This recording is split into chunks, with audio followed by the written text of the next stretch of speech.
Welcome back to the Autumn Acorn Knits. This is Judy, and this is podcast episode 14.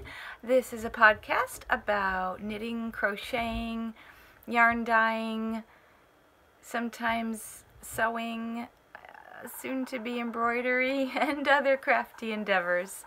I'm filming today from the craft loft in the house, so I'm not in the cottage, and it is Friday, June 1st, 2018, and I haven't podcasted for a week, so I'm still on my weekly schedule, and I don't know why, but it feels like it's been longer. I feel like I've done a lot in the last week, so maybe I'll have more to talk about than I did last week, which was brief. But anyway, let's see. Today I want to show you, I don't have any finished knitting projects. I do have a little finished sewing object and some finished needle felting things that I made. I have some acquisitions. I have a work in progress. I have some new yarn that I dye. I feel like I'm all over the place today. I mean, I am literally like, there are things everywhere, pretty things that are making me happy, but I feel like my brain is a little scattered, so let me take a sniff of frankincense. It always helps. Okay. Alright, we got this. If you hear a woodpecker outside, it's been pecking all morning on the barn, so bear with me on that. So, alright, let's see. I don't even know where to begin. Let's start with my needle felting finished projects. So, you just need felt and special needles, which I buy on Etsy, specifically made for needle felting. They have little barbs on the end. They come in different gauges, so you have to kind of play around. Sometimes you need a finer gauge for more detail work, and other times you just need a gauge that's going to get a lot of surface area done quickly, like with a dryer ball you would want that. And you can buy the wool roving in different colors, all dyed, or you could buy it natural if you need more of a white or a cream color. You can also buy skin-toned, flesh-toned colors. And then you can buy mohair for if you want, like, for example, different hair, curly hair. So yeah, anyway. This is the first one. This is just a little girl, a little fairy, and she has the mohair hair that I was talking about from a goat. She's wearing a little dress, and she has little feet, and everything is bendable and movable because I use pipe cleaners for the body. Here's another one done in the same way. This is just, she has long flowy dress and a long wool. I kind of chained a little tie for her, and her hair is up in a bun. And I love how I put a little flower in her hair, and I just kind of, I don't know. I honestly, I'm not really a professional at this. I just play around with it and I enjoy it. You can see her little foot coming through. So I just kind of go with my intuition on what I want a character to look like. And lastly, I have this girl wizard. She has sort of braids and a funny hat. And again the back, and then white, just the white for the inside, because the color dyed roving tends to cost more. And then I just sewed using some wool yarn. I just sewed a little design and almost gave her a smile, but I don't really like to do faces. These are often just for using your imagination, and children play with them. So yeah, those are really fun. I really enjoy needle felting when I just need something to do that's not knitting or crocheting, something a little different. What else? Oh, I wanted to show you, Joe went to buy us some ice cream the other day at Moose Scoops, which is our local ice cream shop, and he thought of me when he saw these little bags, these little pouches they had. I have the moose and they say New Hampshire.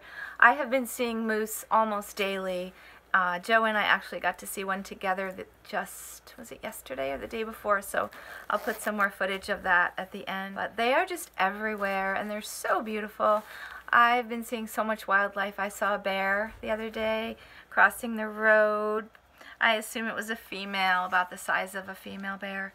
But anyway, I thought this was really sweet of him to think of me at the ice cream shop. But anyway, inside I have this little needle cozy that I made with some vintage fabric that Jess had given me, and I made some chair pads with it. I still have a large piece left though. So yeah, you just take it and you unwind it, and then inside is a pair of my scissors, my sewing scissors that I love, that work really well. And they just go back in, and you can, to close it up, you just wrap this around a couple times and you're good. So I love it. It has a little acorn and a snail and a mushroom and a forest scene. So cute. And then of course the other mushroom. So I made those, and I saw that Joyce from Ruby Moss Cottage on her Instagram, she had made a couple of pair one day, a little bit different than mine. So I just kind of looked at those and then drew out this pattern, I guess you could call it, on some notebook paper, and it made a little flap and figured it out from there. So yeah, I just took felt, a piece of felt for the front piece. So I cut out one piece that was like this shape, and then I cut out the fabric was the whole piece, then just hand stitched the felt to the fabric, and then took another piece just the size of this piece here of felt and sewed that on for the top flap. So I understand that this is not the professional way to do it, but it worked. I needed a way to stop my scissors from poking things in my bags and from potentially cutting some of my yarn and my projects. So I figured this was the best way to do it.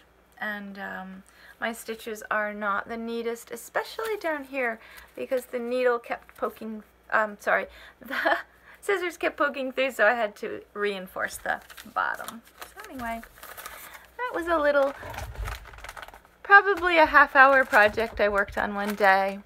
And while I was looking for the fabric, I ran across this bag of, what are they called? Yo-yos.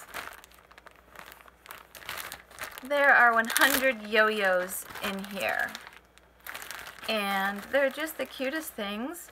I have the receipt still. Here they are. I'm sure you're familiar with yo-yos if you're a sewist. Oh, I just love this one. So cute. They're all wonderful, and I love anything made with vintage fabric. But I don't know why I bought them. All I know is there are 100 1.5-inch reproduction print fabric yo-yos. I paid a total of $14.99 plus $4 shipping for them, from a shop called KRZYQLTR, Crazy Quilter, on Etsy. But I have no idea what I'm doing with them, what I plan to do with them, what I'm supposed to do with them. There's only 100. I can't even imagine. So if anyone has any ideas, or thoughts or suggestions on what I could do with those, please let me know, because I have no clue. I ordered these in 2014. This is my other Etsy shop called Prop Shop, where I sell patterns for photographers to use for newborn photo shoots. And so I'm wondering maybe if I was going to make a prop. But in the meantime now I don't know what I'm going to do with those. So yeah, if you could let me know. But I've been thinking a lot about embroidery. I realized I used to embroider all the time. I have quite a few embroidery projects that I finished and are framed, but I haven't done it in a long, long time, and I miss it, and I know it's been making sort of a resurgence. I've seen a lot of projects on Instagram, and it's just gotten me interested. So I picked up a hoop while I was at Michael's in, I don't remember, Connecticut, I think. Yeah, while I was in Connecticut, I was looking for some needles, and I saw this hoop, and I saw this embroidery floss in quite a few different colors. It was so inexpensive. I think the hoop was $1 and the floss was maybe $3 with a coupon. So I bought that, and then I picked up, I actually ordered on Amazon some linen. I love linen. It's such a pretty color. From this company called Lovous, maybe? L-O-V-O-U-S, Lovous. And it was relatively inexpensive. I picked up it's a large piece, so I plan to embroider. I really want to embroider some botanicals. Some lavender, I believe, will be my first project, or a, what are they called? The dandelions when they have gone to seed, and they're fluffy, and love those. So I definitely want to start playing around with that. Maybe by the next time I podcast, I'll have some kind of a botanical to show you. I hope. Maybe. I don't know. What else do I want to show you? Well, I want to talk to you about something so frustrating, and I didn't bring it with me, and I should have, but I've had another needle break. And it happened with my Knit Pro Royale set, my interchangeable set. I had begun making my my silk tee, the kit that I had purchased at the New Hampshire Sheep and Wool Festival. And I had cast on, I had gotten maybe 20 rows done, because it's a basic, in the beginning it's a basic stockinette in the round. And I thought it would be the perfect project for my trip to Connecticut, because Joe would be driving and I'd have a good 8 hours in total to work on it. So I was so excited, and I was working along, and probably an hour into the trip, or two, maybe 2 hours into the trip, and my needle snapped right at the join again. They're wooden needles, and I don't even want to tell you how I felt. This is the third, fourth, maybe, of those needles that I've had to exchange, and then it just keeps happening. And they were size 4, and they were the only size 4 in the, I believe, 29-inch length cord that I needed. So that put a halt to that project. We couldn't go, I wanted to go to exchange them, but we were already past Webb's in Massachusetts, and so I thought, well, when we get to Connecticut, I know there's a yarn store that I've been wanting to go to, I haven't been to in years and years, called The Stitch in Time in Bethel, Connecticut, that I thought I would go to.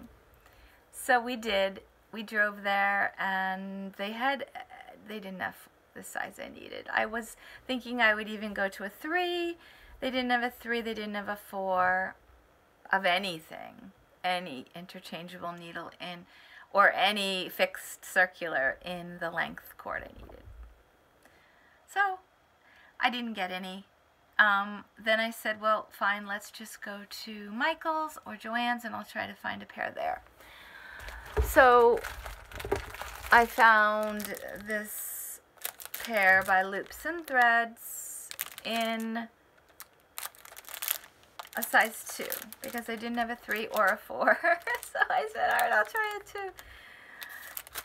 2. Got them home, got them to my daughter's house, and immediately said, well, let's see if I can cast these on, and tried to cast on with the yarn that I had, and obviously then noticed how fat this join is, and there was no way that my yarn would slip past this onto this. They're just awful needles. Yes, they were only a few dollars, but oh my gosh, they're not even worth a few dollars. So I gave up. I said, well, I'm not going to be working on that silk tank for a while. I'm going to have to order some needles because Webb's was closed on the ride home because of Memorial Day, and it just wasn't meant to be. So instead I picked up a crochet project that I thankfully had also brought with me to work on, and I can show you that. Well, I can show you part of it because it's my own design, and it's for a shawl, and I'm not quite ready to show you, but I hope to. My plan is to release it by June 21st, which is the first day of summer. I want to try, my goal is to try to release 4 new patterns a year, 1 for each new season. So this will be my first release this year because I missed spring. But I figured I would try to plan this one in time for summer. So I can show you a peek. This is actually where I was the last time I podcast last week, and I ended up having to order 2 more, and they just arrived today. But I'm baffled because here they are. Look how different they look. Completely different, even though they are the same dye lot and the same color. So I'm just hoping that this skein is wound up differently than this skein, because this skein looks like the project I'm working on. This skein looks nothing like it. Yeah, I have no idea what to do. I had to order it on eBay because unfortunately they don't seem to make this yarn anymore, so I was really disappointed. It's something I should have just looked up first, but I ordered this yarn not that long ago, probably when I first started podcasting, so maybe last fall, and I just assumed that there'd be more and I wouldn't have to worry about it. But I hate to release a pattern in a yarn that nobody can find, so I will probably just finish this and then just consider this the sample and then knit up a new one in a different color for the pattern release. But I did want to show you this cute bag. This is by the Hand. I love her shop. I've gotten many things from her shop. And it's just a sweet little bag that snaps at the top. And I just like to knit from it. So I just stick my yarn in there. And then I can keep my project with me, put this on my wrist, and close it up and knit away. It's so handy. It's got a box bottom. It's very well quilted so that it's sturdy, super sturdy. And I just love the little chickens that are knitting. They're adorable, right? Yeah, cute. So I'm really enjoying this project. It is so fun to work on. I'm just hoping this works, because what? Really? I don't get it. Sometimes I just don't understand how that's the same. Okay, While I was in Connecticut, and we went to that yarn shop I was telling you about called A Stitch in Time. That yarn shop has been in Bethel, Connecticut forever. Like I said, I went there at least 10 years ago and it was there. But it's mostly sewing, or I'd say 50% sewing and embroidery supplies and 50% yarn. But oh my goodness, so beautiful. So I picked up two skeins of yarn since I couldn't buy the needles. So remember I showed you this free pattern for a shawl last episode called Clara. It's really pretty. And I realized actually while I was reading you what it took that it was a lace weight yarn. 600 meters, 656 yards of a lace weight yarn. So I said, oh, I don't even know if I have any lace weight yarn. Well, I found this gorgeous. Look at those colors. Ah, so pretty. And I've never seen this particular brand or anything similar to it, but it is called Queensland Collection United Foursome Soft Machine Washable Blend of Lamb's Wool and Cotton Organic. It has, I can't believe this, but 1,531 yards or 1,400 meters or 200 grams of a 2. So that's a fine, what I would consider lace weight yarn. Yeah, very, very thin.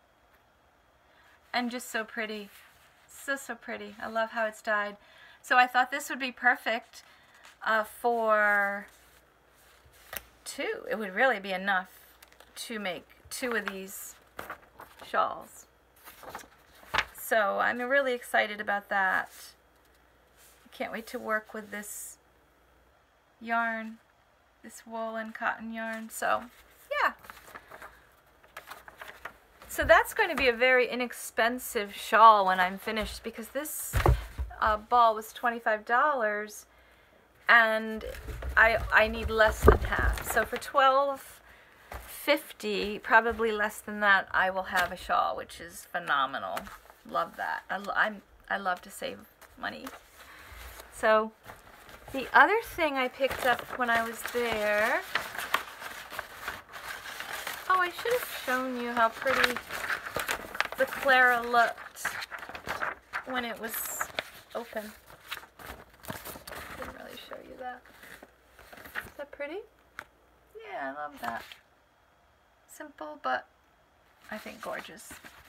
So now the other thing I picked up at that yarn shop was something to make for my granddaughter Charlie.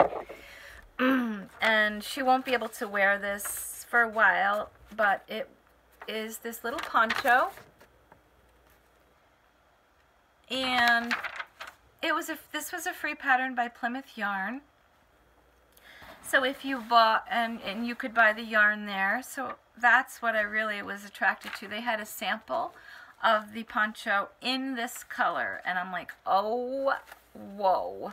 I absolutely love it. This yarn is called Plymouth Yarn Hotcakes.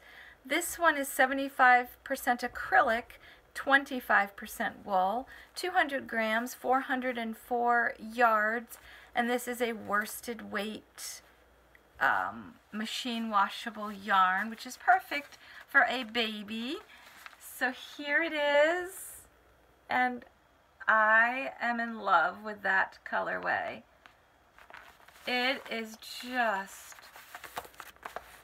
gorgeous in every way. Perfect for fall. I wish you could have seen, I don't think I took a picture, I should have, of the finished sample because it was just amazing. And I will make this in the smallest size they offer.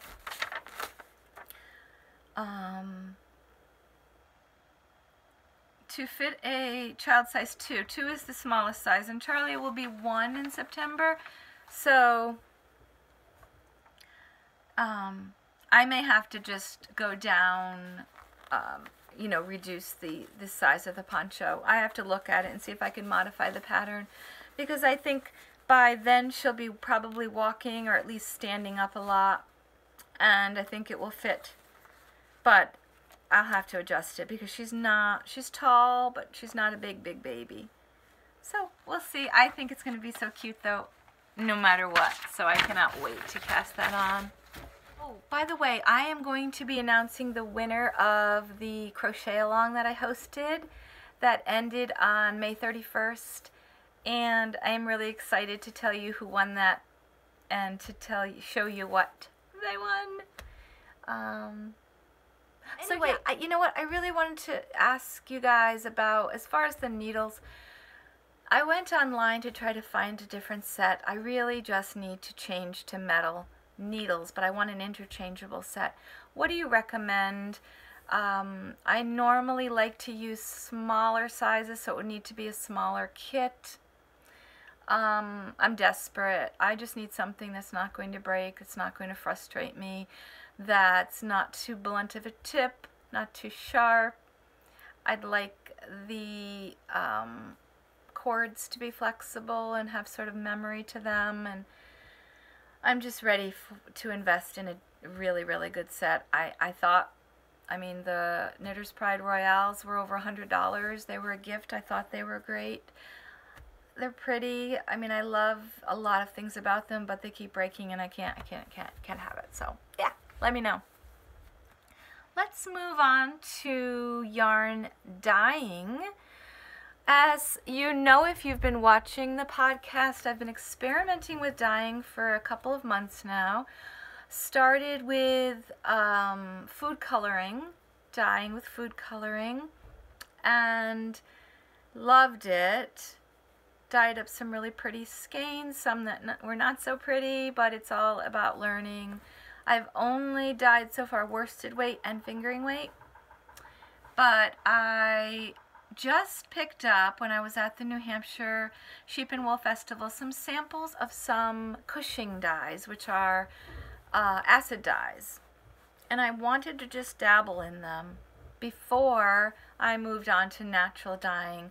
I'm saving natural dyeing for last for a couple of reasons. One is I've been trying to gather supplies. I really feel like it's going to be the method that I like the best and that I stick with for the longest, so I'm investing the most time and money into the supplies that I'll need. But anyway, I figured yesterday was a beautiful day to try out some of these Cushing acid dyes. So I played around with a different I wasn't sure. I wanted to maybe do speckle.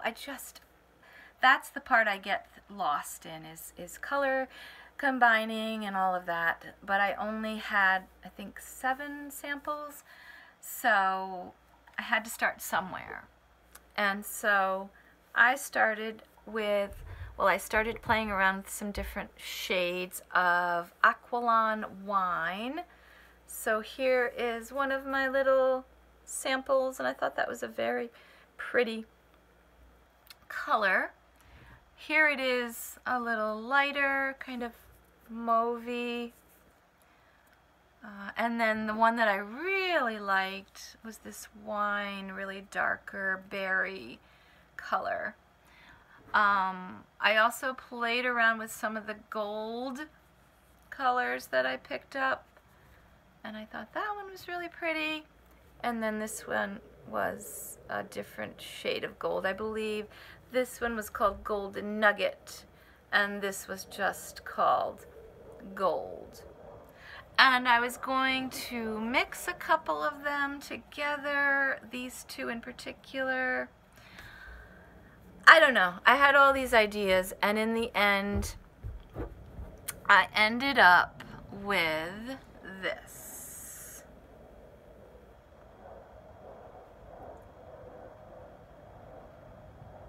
And I really love it. I have a lot I ended up with almost 400 grams.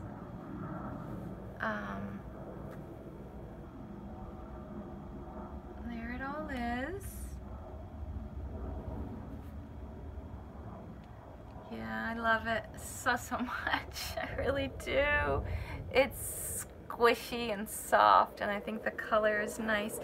Some of it had more white in it than I hoped for. So what I did was I did a mixture. I did the mixture that I thought was the right shade, and I kept it all tied up in a hank, but loosely, all of it. And I did 2 different dye pots, but the same quantity of dye, 2 water, and I stuck them all in just as they are. And then when I took them out, I untied them, and you know, you could see all of the different patches of what were much whiter than this. And then I re-skeined them, but in a different way. And again, loosely re-skeining, and then putting them back in the dye pot with a lighter, this time a lighter shade of the Aquilon wine color. And that covered up most of the white sections. Most. There are still some that remained, which wasn't planned, you know, not exactly what I wanted. This shade right here has my heart. I love that so much. But anyway, again, it's all a learning process, and every time I've dyed so far, I've learned something new. But I've mainly learned how unpredictable it can be to kettle dye, or probably to dye in any technique. But I'm enjoying it tremendously. So part of me thinks I might take this yarn and turn it into the summer pattern release, because I think this is such a pretty color, and I think it might make a really lovely shawl. So stay tuned for that. But I love yarn dyeing. So now for the natural dyeing, I told you I've been gathering some things, and some of them are still in the mail and some of them have already arrived. One of them is this book. Oh my goodness, this book came yesterday. I ordered this book from Amazon. Look at how beautiful that is. I can't even stand it. It is called The Modern Natural Dyer by Christine Vejar, V-E-J-A-R. The Modern Natural Dyer, a comprehensive guide to dyeing silk, wool, linen, and cotton at home. Here's the back. And as soon as I opened it up, I knew. I was like, really?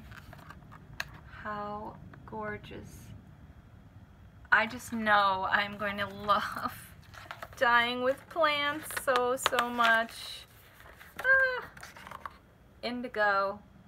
Now indigo is a whole, you dye with indigo with different ingredients. It's a whole different animal, but I definitely want to try it at some point, but it won't be the first thing that I start with.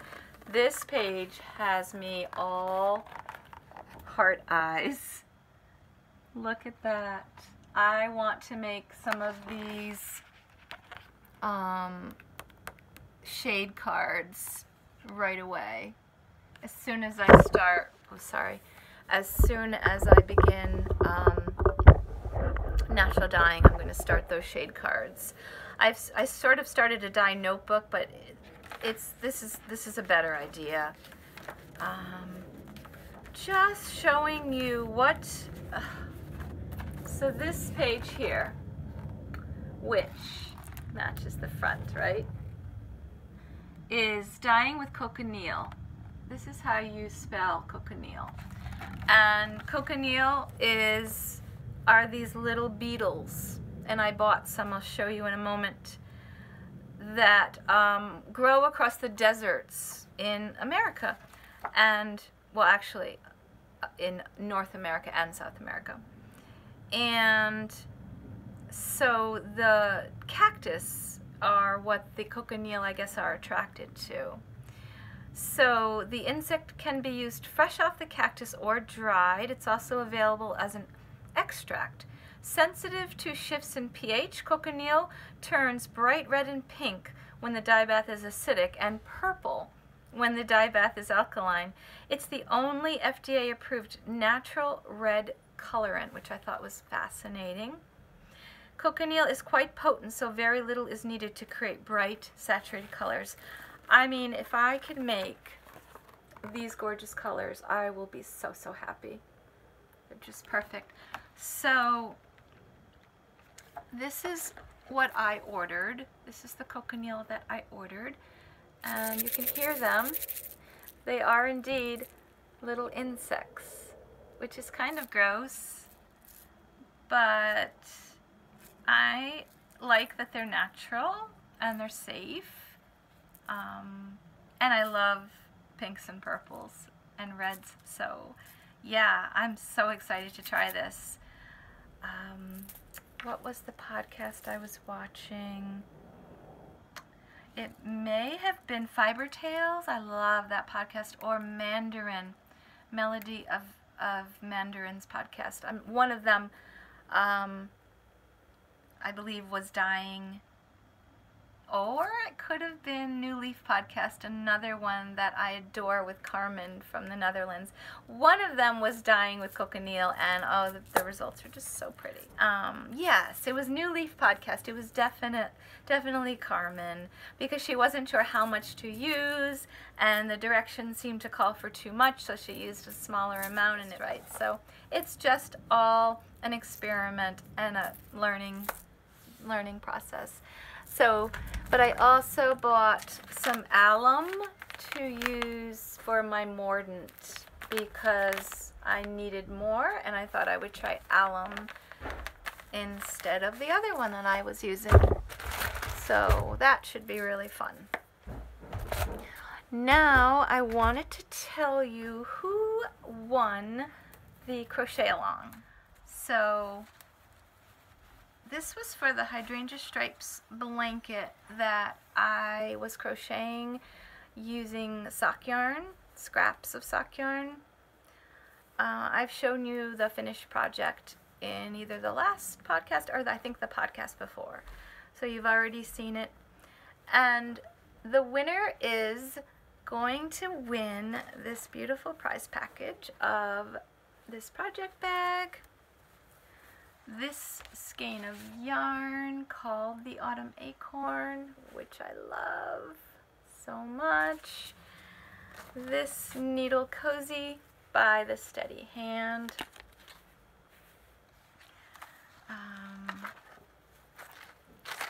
this cute little deer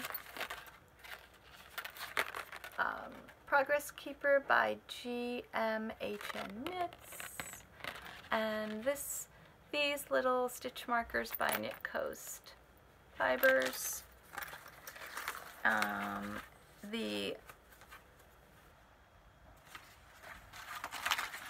a second. Yeah, and that is all going to go to Sock Knitter Debbie, SOCKKNITR, and her name is Debbie. She was so active and involved in the crochet along, and she deserves this package so much. So thank you, Debbie, for contributing. I appreciate it very, very much. Yeah, congrats. Please get in touch with me and give me your mailing address so I can get this off to you. And your Hydrangea Stripe blanket is beautiful. And if I don't hear from you in a week or two, I'll reach out to you on Ravelry. But congratulations, I'm so excited for you. Let's see, the fringe. So the fringe vote for the shawl, the Aura shawl that I showed you on the last episode, and I asked you guys what you thought, if I should add the fringe or not. So many people voted, and it both ways. So I got a lot of votes for fringe and a lot of votes for no fringe, but most of you, the majority, I would say, voted no fringe. So I am leaving the shawl just like it is, and I won't be adding any fringe to that shawl. So thank you so much. It was really fun to read your replies to that. I think I'm just looking over at my notes. I have a whiteboard that I keep my notes on, and I'm pretty sure that's it. I'm going to add some video footage at the end so that you can see what I've been up to, and I'm just really enjoying that part. I look at them as video logs or vlogs. So anyway, that is the end of today's episode. I will put all of the places where you can find me here. Thank you so much for watching. If this is your first time, I really appreciate you joining me, and I hope that you will subscribe and comment. And if you are a returning viewer, thank you so much, and I will see you next time. Bye.